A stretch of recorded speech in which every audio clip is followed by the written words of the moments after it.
So today's lesson is going to be on what Robert Johnson plays while he sings on Crossroads. So this is pretty much the rhythm part of the song.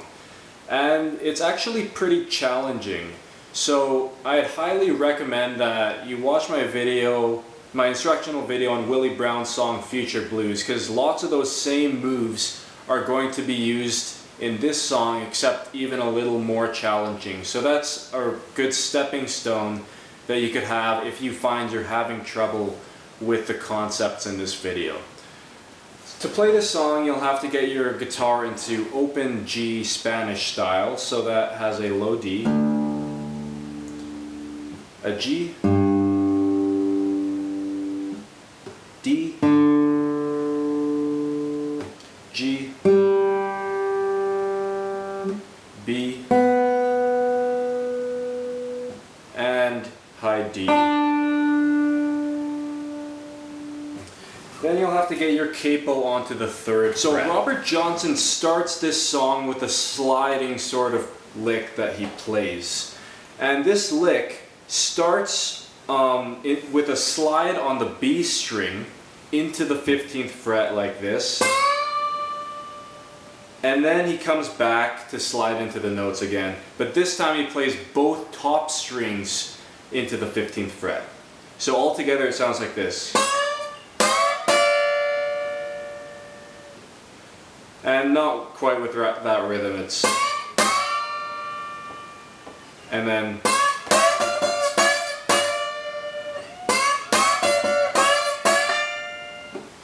So while you'll be playing this, you'll also be playing a sort of quarter note walking bass on the open A string, or open G string.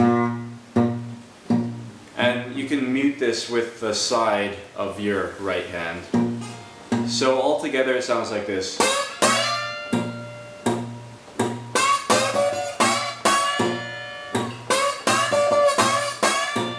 The next part of Crossroads comes out a bit like this.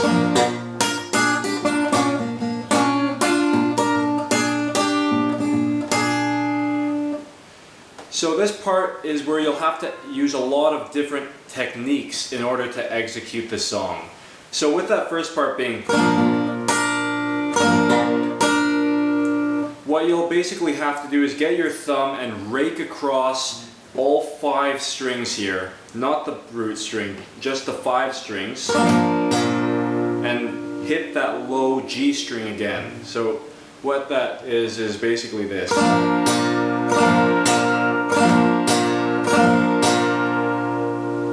So you'll have to get used to that movement because this is used throughout the song. So again, slow, that's...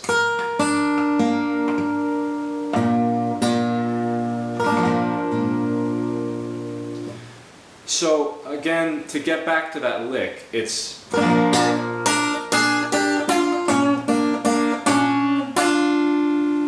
So if we leave out the bass part and just deal with the actual melody, it goes...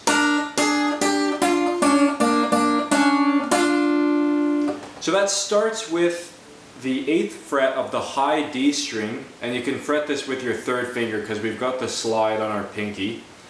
And you hit the top 2 strings with the open B string. Then you come down to the 6th fret and then to the 5th fret. And then hitting it open. The next part has a bend at the 6th fret of the G string. But this is hit with the open B string. And you hit it like this. So that's bend, open, bend again, and then top 2 strings. So altogether that's...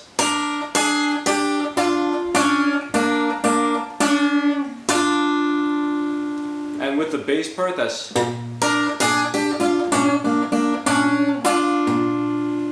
And with the rake, it's...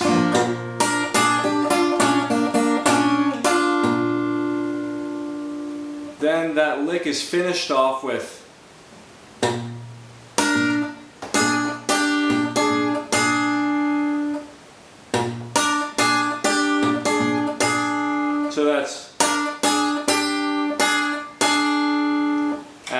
bass parts.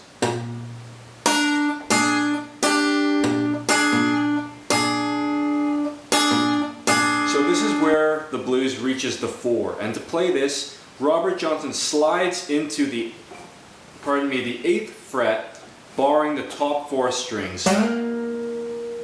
So he slides in on that D string with a full bar. Then with the 3rd finger, he bends up on the 11th fret and plays that lick. So if we forget about the bar for a moment, we're basically playing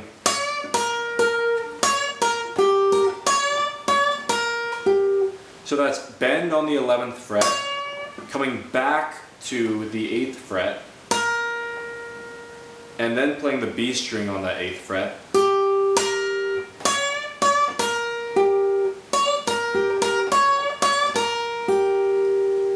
But in actuality, he plays it like this. So that's double stop with the bend on the 11th fret, playing those top 2 strings. So again,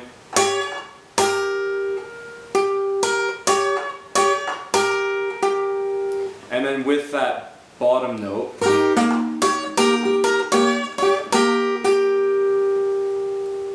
so that's how the lick goes. And when he plays it, he comes and plays it like this.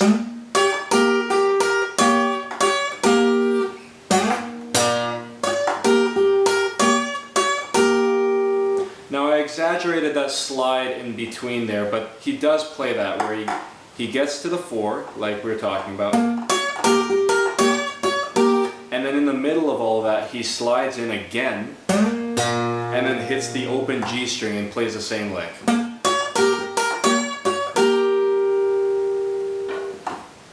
So that's the 4, and then the blues comes back to the 1. And here Robert Johnson plays a chord that is a sort of a staircase chord that goes like this. 1st finger, 2nd finger, 3rd finger. So that's starting on the 8th fret, middle finger, 9th fret of the B, and then ring finger on the 10th fret of the G.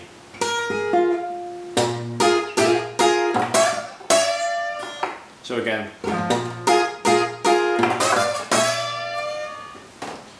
so that's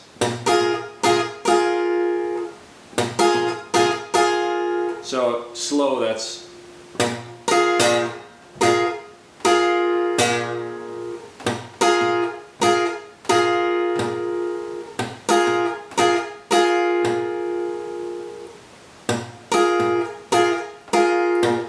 after this, he slides into the 15th fret, top 2 strings.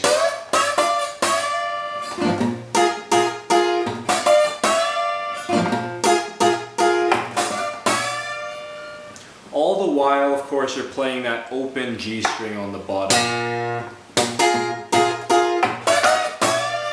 Oh, a bit sharp there, but that's the idea. And he comes back and plays that same.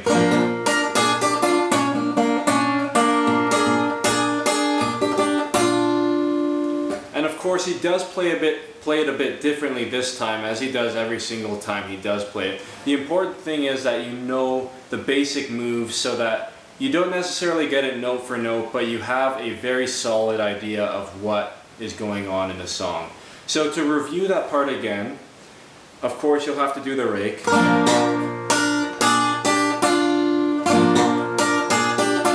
So of course you'll remember that from earlier in the song. And then that same bend,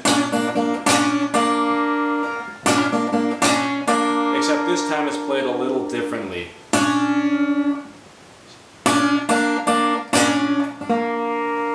And of course all this is played with that walking bass on the G string.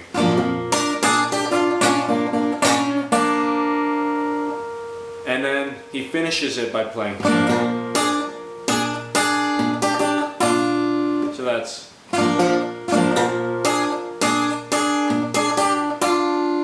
not quite that, but and that's with an open B string and then 6th fret on the top string going down to the fifth, and then to the capo.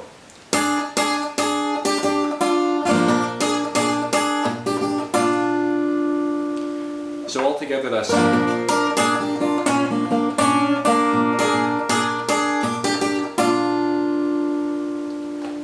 and then he does his little singing break and then plays that sliding note after it's all done.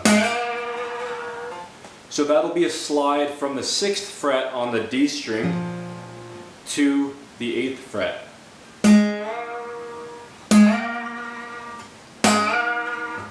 So make sure when you're playing this sliding note that you get a good amount of time that you invest into that initial note, and then a quick slide into the 8th, rather than he plays it more like, although to be honest he does change it, whether he's playing Terraplane Blues or Crossroads or any other song, he does change it. So whatever is your preference, I suppose.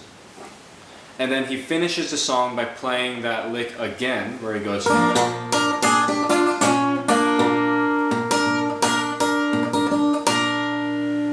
and of course this time is played differently again. So there's that same break,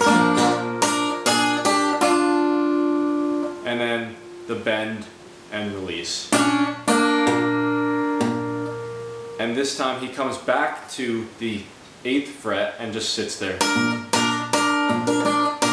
So altogether that's so